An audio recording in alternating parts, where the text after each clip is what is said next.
ನಾಡಿನ ಅತ್ಯಂತ ಪ್ರಖ್ಯಾತ ಬಹುಭಾಷಾ ನಿರೂಪಕಿ, ಉತ್ತಮ ನಟಿ, ನಮ್ಮ ಪರಿಷತ್ತು ಮತ್ತು ಬಹುಮುಖ್ಯ ಸಮಾರಂಭಗಳಲ್ಲಿ ತುಂಬಾ ಸೃಜನಶೀಲ ನಿರೂಪಕಿಯಾಗಿ ಅಲ್ಲದೆ ಅನೇಕ ರಾಷ್ಟ್ರೀಯ ಸಮಾರಂಭಗಳಲ್ಲಿಯೂ ತನ್ನ ಸ್ಪಷ್ಟ ಹಾಗೂ ಸುಂದರ ಕನ್ನಡದಿಂದ ಸಮಾರಂಭಗಳಿಗೆ ಒಂದು ವಿಶಿಷ್ಟ ಮೆರುಗನ್ನು ತಂದುಕೊಡುತ್ತಿದ್ದ ಶ್ರೀಮತಿ ಅಪರ್ಣಾ ಅವರ ನಿಧನದ ಸುದ್ದಿ ತುಂಬಾ ಆಘಾತ ತಂದಿದೆ. ಅವರ ಕುಟುಂಬಕ್ಕೆ ದುಃಖ ತಡೆದುಕೊಳ್ಳುವ ಶಕ್ತಿ ತುಂಬೋಣ. ಡಾಕ್ಟರ್ ಹುಲಿಕಲ್ ನಟರಾಜು.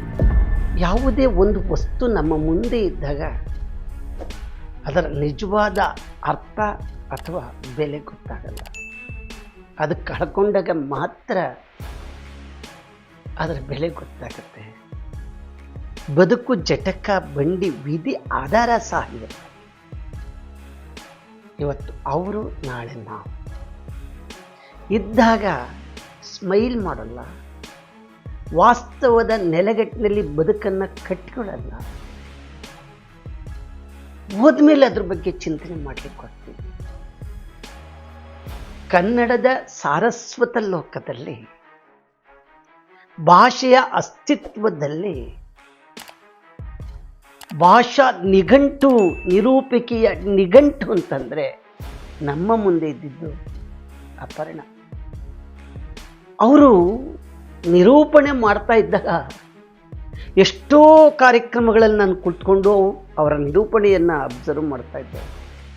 ಒಂದೇ ಒಂದು ಸಲ ಎಲ್ಲೂ ಕೂಡ ಅಪಸ್ವರಗಳು, ಹ್ರಸ್ವಸ್ವರ, ದೀರ್ಘಸ್ವರ, ಬದಲಾವಣೆ ಸ್ವರಗಳು, ಖಂಡಿತ ಲೋಪದೋಷಗಳು ಕಾಣ್ತಿಲ್ಲ. ಆಕೆಯಿಂದ ನಾನು ಎಷ್ಟೋ ಬದಲಾಗಿದ್ದೇನೆ. ಎಷ್ಟೋ ಸರಿ ನಾನು ಮಾತನಾಡುವಾಗ ಇಷ್ಟು ಲೋಪದೋಷಗಳನ್ನ ಮಾತನಾಡಿದ್ನ.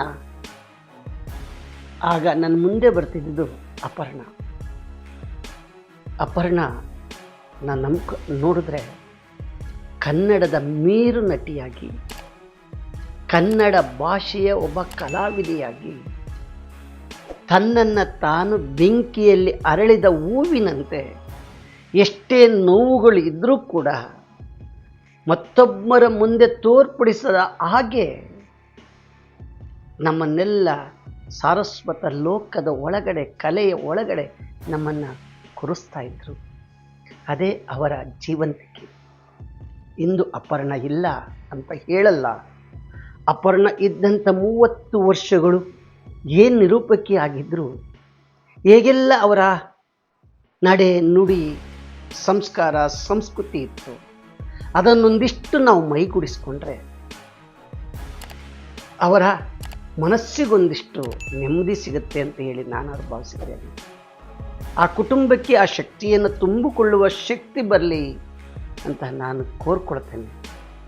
ಬನ್ನಿ ಸ್ನೇಹಿತರೆ, ಇದ್ದಾಗ ಅದಕ್ಕಿಷ್ಟು ನೋವಿದೆ, ಏನಾಗಿದೆ ಅಂತ ಒಂದು ನಿಮಿಷ ನಮ್ಮ ಕೈಲಿ ಕೊಡ್ಲಿಕ್ಕೆ ಸಹಾಯ ಆಗಲಿಲ್ಲ ಅಂದರೂ ಅವರ ಪ್ರೇರಣೆ ಮಾಡುವಂತಹ ಕೆಲಸ, ಉರಿದುಂಬಿಸುವಂತಹ ಕೆಲಸ ನಮ್ಮಲ್ಲಿ ಮೈದುಂಬಿಸಿಕೊಳ್ಬೇಕಾಗುತ್ತೆ.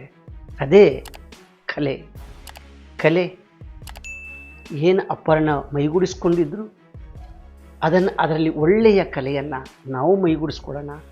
ಈಗಲೂ ಎಷ್ಟೋ ಮನಸ್ಸುಗಳು ಕಲೆಯ ಬಲೆಯ ನೆಲೆಯಲ್ಲೇ ಜೀವಂತಿಕೆಯಾಗಿ ಮುಳುಗೋಗ್ತಾ ಇದ್ದಾರೆ. ಅವ್ರಿಗೊಂದಿಷ್ಟು ನಾವು ಸಹಾಯ ಮಾಡಿದರೆ,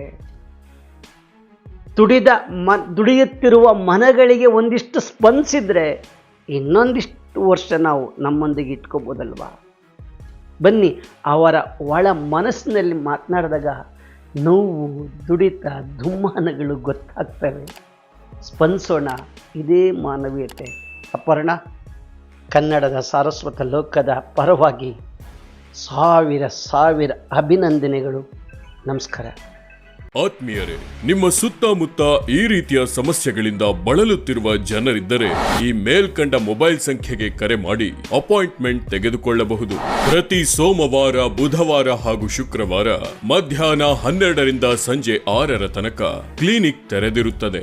ನಮ್ಮ ಆಸ್ಪತ್ರೆಯ ವಿಳಾಸ: Doddaballapura TB circle, Lions dialysis ಆಸ್ಪತ್ರೆಯ ಕೆಳಭಾಗದಲ್ಲಿ ಇರುವ ಶೋಭಾ ನರರೋಗ ಹಾಗೂ ಆಪ್ತ ಸಮಾಲೋಚನಾ ಮಲ್ಟಿ ಸ್ಪೆಷಾಲಿಟಿ ಆಸ್ಪತ್ರೆಗೆ ತಾವು ಭೇಟಿ ನೀಡಬಹುದು. ಆಸ್ಪತ್ರೆಯನ್ನು ತಲುಪಲು ಸುಲಭವಾಗಲಿ ಎಂದು ಕಮೆಂಟ್ ಬಾಕ್ಸ್ನಲ್ಲಿ ಲೊಕೇಶನ್ ಪಿನ್ ಮಾಡಲಾಗಿದೆ.